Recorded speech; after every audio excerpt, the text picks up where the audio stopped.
जय हिंद दोस्तों। तो यहाँ पर आप सभी लोग सोच रहे होंगे एमपी पुलिस की डेट एक्सटेंड होगी या नहीं होगी। तो उसके पहले हम आपको कुछ चीज़ें बता दें जिस पे नज़र डालना बहुत ज़रूरी है।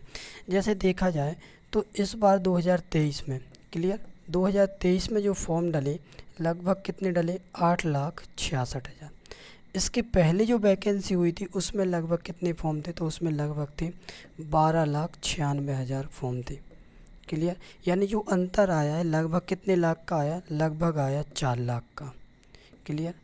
अब बात आती है कि भाई ये 4 लाख विद्यार्थी गए कहाँ, इनका फॉर्म नहीं डला तो ये क्या है। ठीक है, तो देखिए अब बात आती है कि यहाँ पर जो लिंक ओपन हुई थी, यानी जब फॉर्म डलना स्टार्ट हुए थे तो लगभग 26 जून से फॉर्म डलना स्टार्ट हो गए थे। और 26 जून के बाद यहाँ पर 10 जुलाई तक उसकी लास्ट डेट थी फॉर्म डेट की, है ना। यानी जो फॉर्म भरे जाए तो 26 जून से 10 जुलाई थी। अब लेकिन सवाल ये आया कि इसी बीच में लगभग कितनी जुलाई से 5 या 6 जुलाई से साइट बहुत डाउन हो गई थी। यानी कई लोग फॉर्म नहीं डाल पाए, और कई लोग फॉर्म नहीं डाल पाए इसका मतलब ये रहा कि भाई सर्वर ही डाउन चल रहा था। ठीक है, तो इसलिए नहीं डाल पाए।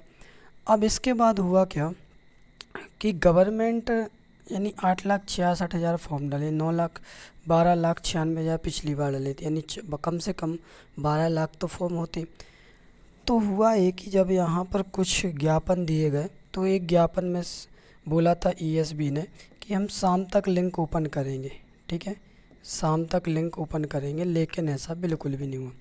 फिर कुछ विद्यार्थी माननीय गृह मंत्री जी के पास गए। ठीक है, तो उनके पास गए, जब उन्होंने बोला अपने जो एमपी के गृह मंत्री जी हैं, तो उन्होंने बोला कि तुरंत ईएसपी चीफ को फ़ोन लगाया जो वहाँ के हैं, तो उनसे बोला कि डेट बढ़ानी थी तो क्यों नहीं बढ़ाई। तो उन्होंने जवाब दिया कि कुछ मामले चल रहे जैसा महिला आरक्षण को लेकर। ठीक है, तो ये चौहान सर की चैनल पे ऑफिशियली वीडियो डली है। ठीक है, तो वो दो चीज़ों को लेकर थी, महिला आरक्षण को लेकर और एक्स सर्विसमैन को लेकर थी। ठीक है, तो फिर उसके बाद 31 जुलाई को भी आंदोलन यानी कहें तो ज्ञापन दिया गया। ठीक है, तो ज्ञापन दिया गया तो उसमें कुछ लोग गए, कुछ विद्यार्थी गए।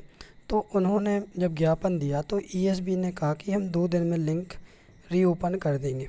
क्लियर, लेकिन 2 दिन हो गए, आज तीसरा दिन भी है। ठीक है, तो लिंक रीओपन तो हुई नहीं। अब लिंक रीओपन नहीं हुई, अब सवाल ये आता है कि एग्ज़ाम डेट कितनी थी। तो डेट तो थी भाई साहब 12 अगस्त। ठीक है, यानी 12 अगस्त से अपने पेपर स्टार्ट हो ही जाएंगे और 100% हो जाएंगे, ये यहाँ पर डेट थी। ठीक है, तो डेट तो अभी भी 12 अगस्त ही है, क्योंकि ऐसा कुछ फैसला तो लिया नहीं गया, ना ऐसा बोला गया है कि 12 अगस्त के बाद या फिर लिंक रीओपन होगी। तो लिंक रीओपन नहीं हुई। ठीक है, 3 दिन हो गए। अब सवाल ये आता है कि 4 लाख स्टूडेंटों की और फॉर्म डालती तो गवर्नमेंट को कितना प्रॉफिट होता। ठीक है, अगर देखा जाए तो 250-500 जो भी फीस रहती है ना, तो उसके हिसाब से अगर अपन लगाएंगे तो बहुत प्रॉफिट होना चाहिए 4 लाख के हिसाब से, लेकिन गवर्नमेंट ने नहीं किया ऐसा। ठीक है, अगर डेट बढ़नी होती तो 10 जुलाई के बाद बढ़ती। ठीक है, दूसरी बात, अब 12 अगस्त से जो पेपर स्टार्ट ही है, तो 12 अगस्त से पेपर स्टार्ट है, इसका मतलब साफ है कि 7 या 6 अगस्त को, ठीक है, या 8 अगस्त को आपके एडमिट कार्ड आ जाएंगे जिन लोगों के फॉर्म डल चुके हैं। ठीक है, तो जिन लोगों के फॉर्म डल चुके हैं उनके एडमिट कार्ड आने वाले हैं अगर 12 अगस्त को पेपर है, क्योंकि डेट बढ़ने के चांसेस अब बहुत कम है लिंक रीओपन के। हमें नहीं बोल रहा कि एग्ज़ाम के। ठीक है, अगर लिंक रीओपन होती है तो फिर निश्चित ही एग्ज़ाम डेट भी बढ़ेगी। क्लियर, उसमें तो फिर कोई दो राय है नहीं है।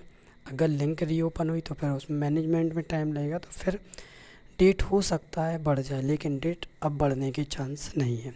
ठीक है, तो जिन लोगों के पेपर हैं वो पेपर पे ध्यान दें, और जिन लोगों के फॉर्म नहीं डाले तो उन लोगों के लिए एक बात और बता दें कि भाई अब कोई भी फॉर्म निकले, ठीक है, देखो कुछ चांसेस हैं 1%, ठीक है, या 10%, इतना हम कह सकते हैं, ज़्यादा चांसेस नहीं है, क्योंकि शेड्यूल चल रहा है। वो शेड्यूल अगर डेट बढ़ती तो 10 जुलाई के बाद बढ़ती। 10 जुलाई के बाद आप लोग समझदार हैं, कितने दिन हो गए हैं। ठीक है। तो अब डेट बढ़ने के चांसेस नहीं है। तो जिन लोगों का पेपर है वो लोग अपनी मेहनत करें, ध्यान दें, ठीक है। जिन लोगों के फॉर्म नहीं डले वो भी निराश ना हो, मेहनत करते रहें, ठीक है। और जब भी कोई भी एग्ज़ाम या उसका फॉर्म डलता है तो अपने टाइम से डाल दिया करें। अब देखो कई चीज़ें हैं जो आप लोग कहते हो कि सर पैसे नहीं रहते उस टाइम पे, ये सब चीज़ें।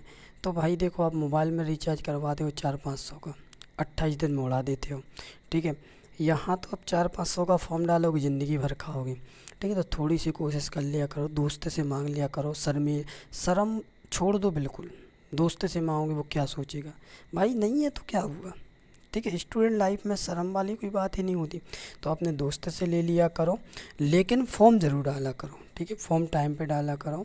और जिन लोगों का पेपर है तो उनके लिए बताइए, जिन भाइयों के नहीं डले तो, क्योंकि देखो पता इतने से चलता है कि जो वीडियो डाल रहे हैं ना वो चल रही हैं, तो इससे भी और फिर साफ साफ है भाई कि पिछली बार जो फॉर्म डले थे उसमें कम ही डले हैं, ठीक है।